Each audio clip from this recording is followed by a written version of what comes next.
Bien, vamos a hablar ahora de las propiedades químicas de los hidrocarburos, pero antes vamos a ver cómo representamos una reacción química. Y lo hacemos a través de la ecuación química. Siempre planteamos A reacciona con B para dar C más D.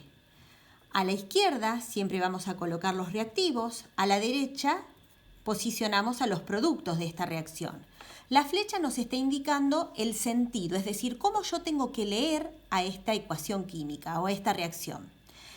Nosotros es común que adelante de cada uno de los reactivos y productos pongamos números enteros y pequeños, que es lo que se conocen como coeficientes estequiométricos. Estos coeficientes estequiométricos nos permiten igualar o balancear la ecuación química. Bien, recuerden que cuando tengo una sola flecha, esto indica que la reacción es irreversible, es decir, en este caso la lectura es hacia la derecha. Vamos ahora a ver qué le pasa a los alcanos, es decir, en qué tipo de reacciones participan los alcanos. Lo que tenemos que tener en cuenta es que son especies poco reactivas y por lo tanto necesitamos condiciones de reacción como temperatura, catalizadores en algunos casos. Los alcanos, por lo general, reaccionan en presencia de partículas muy reactivas reconocidas como radicales libres. Participan en reacciones de halogenación. Cuando hablamos de la halogenación, si nosotros decimos, bueno, ¿qué tipo de reacción es? Vamos a decir que la halogenación es una sustitución. ¿Por qué una sustitución? Porque lo que voy a hacer acá, imaginemos que este es un alcano, el hidrógeno, acá podemos tener cadenas carbonadas o hidrógenos, lo que va a suceder acá es que este hidrógeno, en presencia de un reactivo, va a ser sustituido por este, es decir, en lugar de H, ahora vamos a tener X y esta H se va a ir con el otro X. Esta reacción, que puede ser una halogenación, cuando X es cloro o bromo, requiere condiciones. La presencia de luz o calor van a permitir que se lleve a cabo esta reacción. Si tenemos como ejemplo propano. El propano, en presencia de cloro, y pongamos luz, va a ser sustituido. Recuerden que acá tenemos hidrógenos primarios e hidrógenos secundarios. Por lo tanto, es muy probable que obtengamos una mezcla de productos. Puedo reemplazar un hidrógeno primario o un hidrógeno secundario. ¿Por quién lo reemplazo? Por el cloro. En caso de que reemplace uno primario, me quedaría así, pero si reemplazo el secundario, me quedaría el cloro acá. Más, y en este caso, formaríamos ácido clorhídrico. Esa es la reacción de sustitución, que es una sustitución por radicales libres, como así se lo llama. Ahora bien, en otra de las reacciones que participan los alcanos es la combustión. En toda combustión el oxígeno es quien define qué tipo de productos voy a obtener. Por eso planteamos acá que las combustiones de los hidrocarburos y específicamente de los alcanos pueden ser combustión completa o incompleta. Cuando la combustión es completa, supongamos que tenemos metano en presencia de oxígeno y este oxígeno está en exceso, se forman como productos dióxido de carbono y agua. Lo que tenemos que ver siempre, planteada la ecuación química, es que esta esté igualada. Un carbono, 4 hidrógenos, acá tengo 2, entonces estaría poniendo un 2 acá. 2 más 2, 4 oxígenos, pongo un 2 acá y la ecuación queda igualada. Importante entonces, cuando el alcano combustiona en presencia de oxígeno que está en exceso, la combustión que se lleva a cabo es una combustión completa y los productos son dióxido de carbono y agua. ¿Qué es lo que sucede cuando el oxígeno está en defecto? Es decir, cuando el oxígeno es escaso. El hidrocarburo va a sufrir una combustión incompleta, acá vamos a poner defecto, el oxígeno es escaso, y puede generar monóxido de carbono y agua. Recuerden que el monóxido de carbono es una sustancia letal que puede provocar la muerte y en muchos casos puede generarse también carbono y agua. Recuerden que esto es la combustión incompleta. La otra reacción en la que participan los alcanos es la pirólisis. La pirólisis se da cuando la temperatura es muy pero muy alta, entre 400 y 600 grados, y lo que sucede es que un alcano puede, cuando es sometido a 400 o 600 grados centígrados y en presencia de catalizadores, van a generar alcanos menores, es decir, alcanos más chiquitos, de menor número de carbono, se puede formar hidrógeno e incluso se pueden generar alquenos. Entonces vamos a hacer un resumen. Los alcanos pueden sufrir reacciones de halogenación, combustión o pirólisis. Los alquenos, en cambio, son especies mucho más reactivas y dan reacciones de tipo de adición. ¿Por qué digo que son especies más reactivas?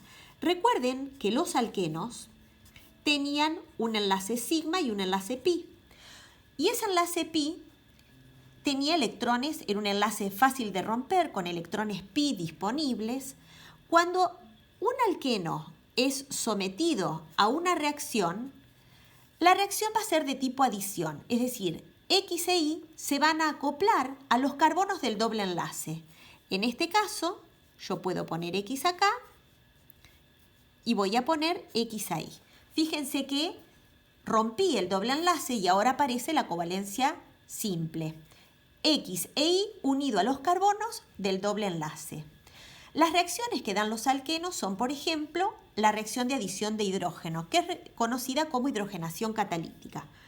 Si yo tengo, por ejemplo, el eteno en presencia de hidrógeno y un catalizador que puede ser platino, paladio o níquel, cualquiera de estos metales, lo que voy a hacer es adicionar un hidrógeno a cada uno de los carbonos del doble enlace. Como resultado de esto, estoy obteniendo, a partir de un alqueno por hidrogenación catalítica, un alcano. Cada uno, tengo dos hidrógenos, un hidrógeno viene a un carbono del doble enlace y el otro al otro carbono del doble enlace. La adición de halógenos, halogenación, nuevamente, que los que vamos a adicionar pueden ser cloro o bromo. Vamos ahora a trabajar con el propeno. ¿Sí? Propeno.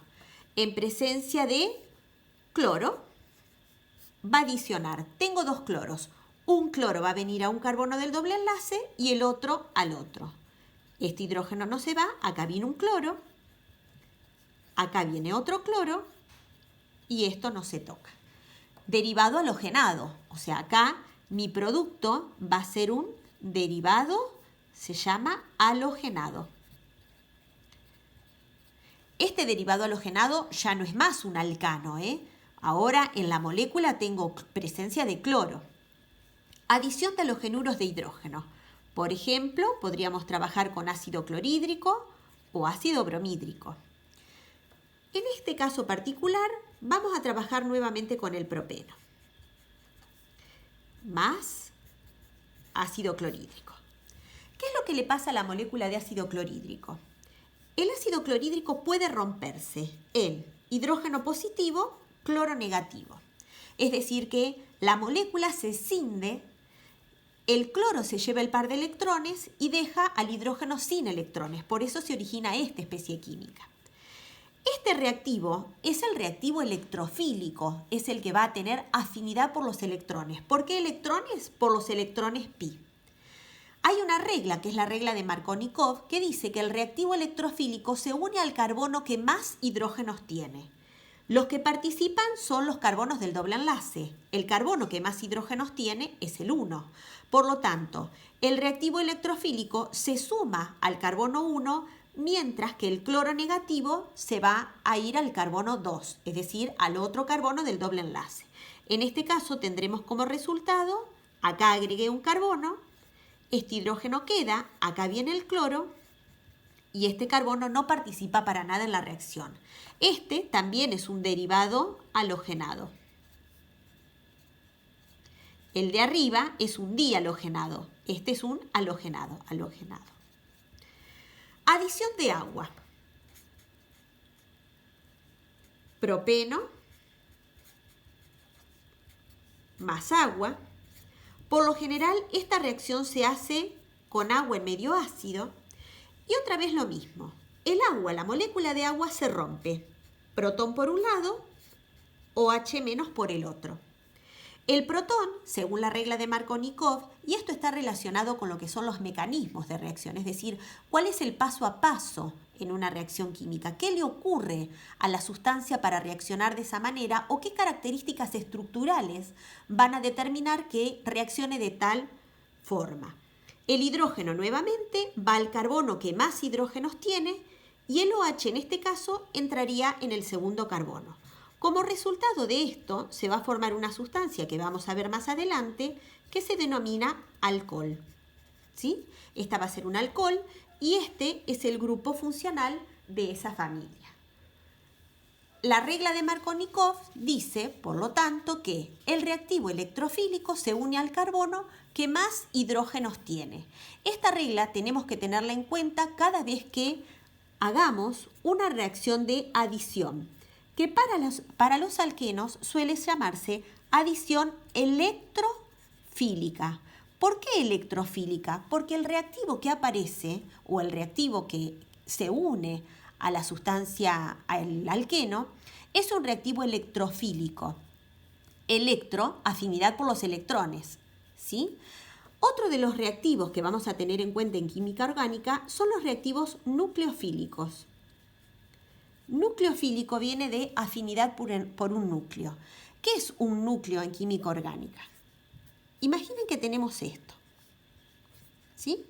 Esta es otra familia de compuestos orgánicos, pero lo que quiero mostrarles es lo siguiente. Como el oxígeno es más electronegativo que el carbono, esta parte de la molécula se halla polarizada. ¿Qué quiere decir eso? Que el oxígeno, al ser más electronegativo, genera sobre él, acuérdense de la dispersión de la nube electrónica, esa nube se hace asimétrica, el oxígeno queda con una densidad de carga negativa, mientras que este carbono, como acá hay electrones pi que se acercan más al oxígeno, queda con una densidad de carga positiva. A ese carbono con una densidad positiva se lo denomina núcleo. Un reactivo nucleofílico va a ser aquel que ataque a ese carbono con densidad de carga positiva. El reactivo electrofílico va a atacar a un carbono que tenga electrones disponibles. Esos electrones serán los electrones pi. Y también vamos a estudiar otros conceptos como son la ruptura homolítica, homo de igual, lisis destrucción, y ruptura heterolítica. ¿Qué quiere decir esto? Supongamos que tenemos A y B, ambos compartiendo este par de electrones.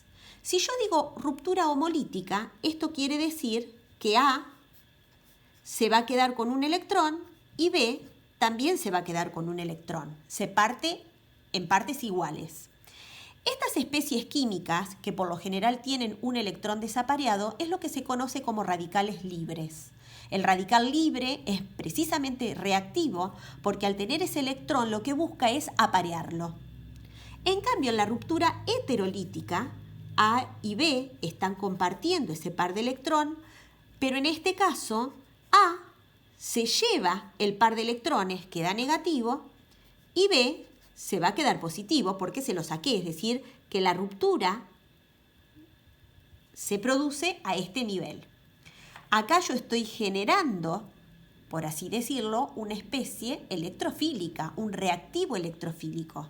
Cuando yo les decía, bueno, el hidrógeno y el bromo, ¿cómo se parte para dar el reactivo electrofílico? Y bueno, el hidrógeno se queda sin los electrones y el bromo se lleva el par de electrones. Este reactivo ataca primero al compuesto, al alqueno. Lo mismo pasa con el agua. Si yo tengo la molécula de agua y se parte a este nivel, el hidrógeno queda desprovisto de los electrones y como resultado de esto me va a quedar OH con un par de electrones, por eso marco la carga negativa, más el hidrógeno positivo. Nuevamente, este es el reactivo electrofílico.